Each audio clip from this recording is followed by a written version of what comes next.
la canciller de Panamá le ha respondido a nuestra reina de Xochimilco y le respondió muy a la Lili Telles cuando me mandaba a mí a la escuela a educarme. Resulta que, no, fue Marta Bárcena. Yo pensé que era la canciller de Panamá. Cabrón. Es Marta, mire nada más de lo que se entera uno. Bueno, que no, ya saben, por más que diga que se mete con la reina de Xochimilco, Alina Duarte, pues se mete con todos, pero como si necesitara a Alina. Es más combativa que Vicente Serrano y todos los del equipo juntos. Le contestó Alina Duarte a Marta Bárcena, la ex embajadora de México en Washington, la esposa del tío de la esposa del presidente, la esposa del tío Agustín Gutiérrez Canet, de Beatriz Gutiérrez Müller, esposa de Andrés Manuel López Obrador. Marta Bárcena escribió ayer: sigue la chavización del servicio exterior. En lugar de profesionales se proponen militantes y políticos luego de que el presidente anunciara como embajadora de México en Panamá a Jesús Rodríguez. Escribió Alina Duarte: este tuit está tan mal en tantos sentidos. La política exterior de Venezuela ha dado cátedra en defensa de soberanía nacional y dos, ser del servicio exterior mexicano no es sinónimo de saber defender al país en el exterior. Muchas han sido profesionales, pero del entreguismo. Y yo suscribo. Yo le puedo decir que suscribo con conocimiento de causa porque viví en Estados Unidos más de 20 años y me conocía uno que otro pinche vival en consulados, en embajada. Bueno, pues Marta Bárcena le contestó a Alina Duarte y dice: primero estudie, aprenda, analice y luego dé lecciones. No, pues le digo, del mismo corte de Lili Telles. Mi querida Alina Duarte, hablemos de la chavización del servicio exterior mexicano, de la representación de México en el exterior. Ay, ex embajadora, mi querida Lina, te escuchamos con tu visión, tu opinión acerca de estos temas que tienen muy calientes a los políticos, a los diplomáticos de Panamá. No quieren a Pedro Salmerón, pero parece que tampoco van a querer a Jesús Rodríguez. Mira, Vicente, ahorita las cosas están bastante calientes dentro de la representación, dentro de la política exterior de México, no solamente en Estados Unidos, sino en general. Yo les contaba de esta lucha intestina, ¿no? Entre los que se han formado en el servicio exterior mexicano, que hay que decirlo, hay muchos cuadros que vienen de bastantes élites con apellidos pomposos, ¿no? Que se han dedicado a representar a México por décadas y que lo mismo han servido administraciones panistas que administraciones priistas y que bueno, ahora con el actual gobierno no ha sido la excepción. El caso de Marta Bárcena, ella también fue embajadora durante muchos años de Italia, pasó a defender, entre comillas, los intereses de los mexicanos en Estados Unidos, pero también se sabe públicamente de este pleito que tenía con el canciller Marcelo Ebrard y que pues privó, ¿no? O sea, primó más bien el infantilismo, estas grillas, como popularmente se le dice, dentro de la política exterior de México en Estados Unidos, y lo único que lamento es que haya llegado alguien como Esteban Moctezuma, ¿no? Con una postura que deja bastante que desear en términos de educación, que estuvo al frente de la SEP, pero también en general no han sido posturas, digamos, que hayan sorprendido por ser sumamente revolucionarias, pero bueno, Marta Bárcena decide hacerse a un lado en un claro interés. En algún momento se decía que ella quería ser canciller y que incluso pensaba que podía o no ser incluso presidenta o tenía aspiraciones mucho más grandes. A eso le contestaba, ¿no? Ojalá estos estudios y análisis le hubiesen dado. Recordemos, tiene una columna en el Heraldo, también su esposo tiene una columna en Milenio, para dejar de andar infantilizando y grillando la política exterior de México en Estados Unidos, y pues el berrinche pudo más que la defensa de los intereses nacionales y decidió renunciar. Dice que si no sé, que no opine, y es evidentemente el desconocimiento de la política exterior mexicana. Se le olvida que justamente fui corresponsal durante los años, también parte de los años que ella estuvo al frente de la Embajada de México en Washington, D.C., en donde estuve cubriendo parte de justamente de lo que hacía el gobierno mexicano, la relación bilateral, entre otros temas. Entonces, estas posturas, la verdad, no me sorprenden, es parte de esta élite que se ha Oye, formado en el servicio exterior mexicano, no me queda duda alguna, Vicente. andas brava, pusiste. ¿Queremos a gente que no tenga idea qué hace en sus puestos en la función pública? No. Queremos que en el Servicio Exterior Mexicano sea formador de defensores de la soberanía en vez de élites con apellidos pomposos entregando el país también. Y bueno, nada más para que quede claro, ante el comentario de Marta Bárcena, primero estudie, aprenda, analice y luego de elecciones, escuche nada más la respuesta de Alina Duarte. Ojalá sus estudios y análisis le hubiesen dado a usted y a su esposo la altura suficiente para dejar de andar infantilizando y grillando la política exterior de México en Estados Unidos, pero no. El berrinche pudo más que la defensa de los intereses de las y los mexicanos. En fin, saludos. Y creo que fue a buscar Bengay o pomada de la campana ante tremendo periodicazo, mi querida Lina. Por eso digo que para qué digo que que me solidarizo, si ya sé qué brava eres. Mira, es que me da mucho coraje porque se niega que muchos de estos funcionarios y funcionarias que están en el Servicio Exterior Mexicano, y no digo que todos y todas, hay gente que ha sido muy combativa en la defensa.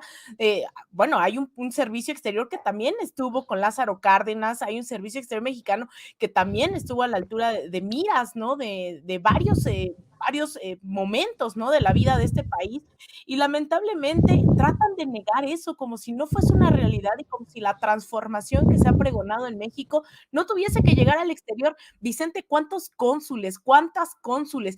Hemos aquí lo mismo, estamos diciendo, no se tiene que dar nombramientos sin conocimiento de causa.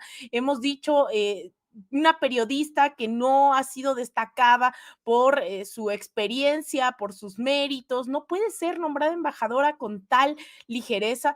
Pero también hay quienes han vivido del erario público en el exterior durante décadas, que lo mismo sirven a los intereses de Peña Nieto, de Iberdrola con Felipe Calderón, ahora, ¿no? Que siguen estando en la planta, ¿no? Del Servicio Exterior Mexicano. Entonces yo creo que también es un debate que nos debemos muy seriamente sobre cómo va a llegar esa transformación a todos estos espacios que viven en cierta impunidad por no estar en territorio mexicano formalmente, y digo en territorio mexicano aquí en México, porque las embajadas sí son territorio mexicano. Entonces, yo creo que ahí hay una deuda pendiente y la verdad, pues ahí está la prueba de quién nos representó en el exterior durante varios años, quién sigue a través de sus columnas golpeteando las decisiones en materia de política exterior de ese país. Y podemos o no estar de acuerdo, pues, pero pareciera que ya es una profesión, ¿no? Se está profesionalizando, sí, su esposo, Canet, tanto como ella, como su esposo, en estar en desacuerdo constante y también poco proponer, ¿no? Y que pareciera que es una defensa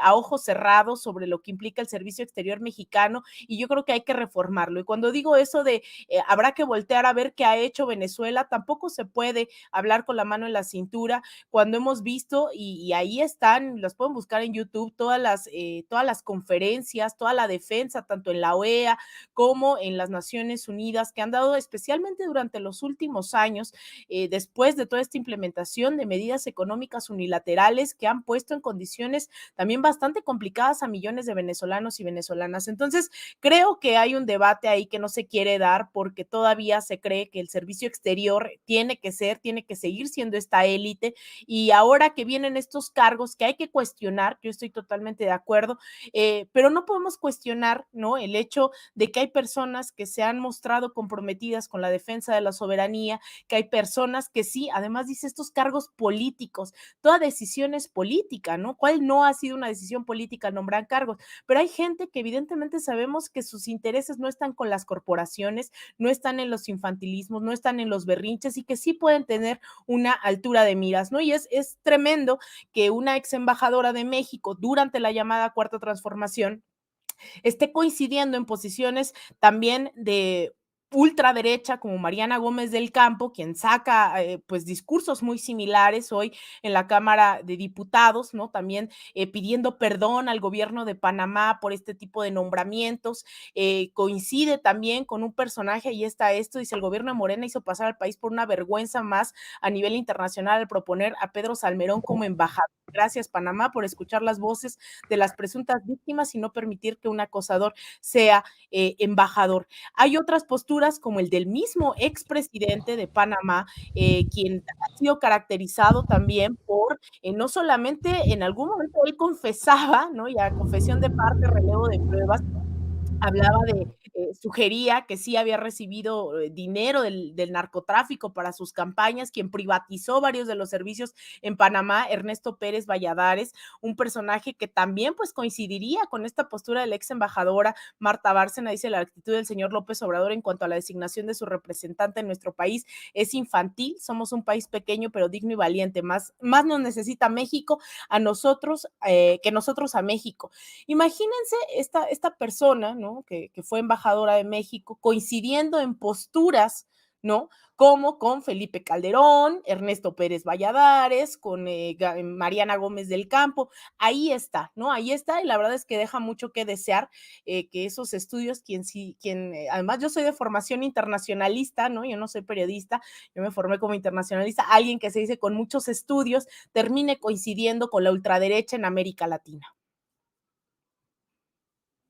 Creo que queda claro, querida Lina, que va a seguir dando mucho de qué hablar el nombramiento de Jesús Rodríguez por su, eh, por su orientación sexual, por su opinión sobre el consumo de la marihuana, por ser una performer que dice sus verdades a su manera, con escenas eh,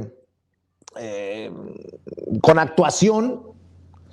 En fin, creo que esto nos va a dar para mucho debate y en un descuido hasta ver el jaloneo si Panamá se opondría a un segundo nombramiento, como seguramente quisieran muchos quesos que se dan golpes de pecho como feministas y que pedían bajar a Pedro Salmerón y que hoy atacan misóginamente, si existe tal palabra, de forma misógina a Jesús Rodríguez.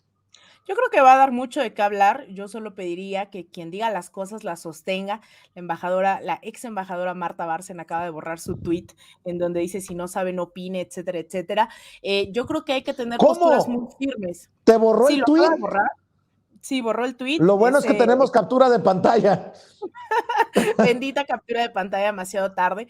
Pero bueno, eso habla, ¿no? De que a lo mejor qué bueno que renunció al puesto en la embajada, ¿no? Y que hablar desde el infantilismo y posturas con el hígado poco abona a discusiones serias. Entonces, qué bueno que lo borra, ¿no? Que se arrepiente, pero bueno, creo que eso hablaba, ¿no? De esto que yo venía mencionando, que habla de este infantilismo con el cual se desempeñó muchas veces en varias posturas al frente de la embajada, pero bueno, ese es otro tema. Yo creo que el tema de Jesús, de los nombramientos, tiene que pasar por la opinión pública, tiene que pasar por la gente que se sienta representada también en los intereses, ¿no? En la defensa de la soberanía, de los intereses nacionales. Y yo creo que más allá, ¿no? Yo también lo dije aquí, lo de Pedro Salmerón es una cosa muy, muy, muy llena de intereses, definitivamente, cuando se trata de creerle a las víctimas, pues habrá también ahí que poner sobre la mesa que hay que creerles, que no siempre el tema jurídico, como lo decía el presidente, ¿no? Como no están ante la ley, entonces no son válidas prácticamente. Yo creo que no siempre es fácil como víctima denunciar, que las instituciones están para perpetuar muchas de estas violencias y que hay que encontrar la manera en que estas denuncias procedan, tengan éxito, ¿no? Y que se ponga a los que sí son culpables a repensar, ¿no? Sus actitudes, a la justicia y reparación de entienden los daños de las víctimas, y quienes están usando también y quienes se están montando en estas denuncias, que hay que pensar que no las hace menos válidas, ¿no? Sino que hay que investigar, pues también hay una estrategia de la derecha absolutamente, de un movimiento que se dice feminista, pero también nos reconoce las posturas que muchas veces ha tenido Jesús Rodríguez al respecto del feminismo, del antiespecismo, de muchísimas luchas, pues, de la defensa de la soberanía nacional, en contra del maíz transgénico. Es decir, es alguien que ha estado ahí en primera línea durante muchos años, no solo durante la 4T. Entonces, yo creo que va a haber muchísimo de qué hablar, pero pues que habrá que sustentarlo, ¿no? Con hechos, con actos, y que pues ojalá que estemos dispuestos y dispuestas a seguirlo debatiendo en la mejor de las tesituras, y sobre todo pensando en el interés nacional, ¿no? ¿Qué es lo que mejor nos representa? ¿Qué es lo que más nos conviene en la defensa de nuestros intereses, del interés nacional? Así que, pues bueno, yo sé que Sin Censura va a seguir siendo ese espacio de reflexión, de lucha, ¿no? Pensando en todos estos aspectos, en todas estas aristas, así que pues ahí seguiremos también reflexionando e informando al respecto. Claro que sí, querida Lina, cerremos invitando a la gente para que te apoye, para que vea en tus redes, por favor, públicalo en Twitter, ese tweet que ha borrado Marta Bárcena, que te mandó a la escuela, literalmente. Claro que sí, pues yo los invito a que me sigan en Twitter, me encuentran como @AlinaDuarte_ en Instagram _AlinaDuarte, en Facebook.com/Alina Duarte periodista, y en mi canal de YouTube también Alina Duarte, y todas las noches, salvo los lunes que estamos en la mañana, aquí en Sin Censura Nocturno. Te mando un abrazo, Vicente, a ti, a todo el auditorio y el equipo de Sin Censura. Gracias, querida Lina, y no te dejes, no te dejes. Nunca, nunca. Ya sé que nunca. Gracias, Alina, buenas noches, que descanses.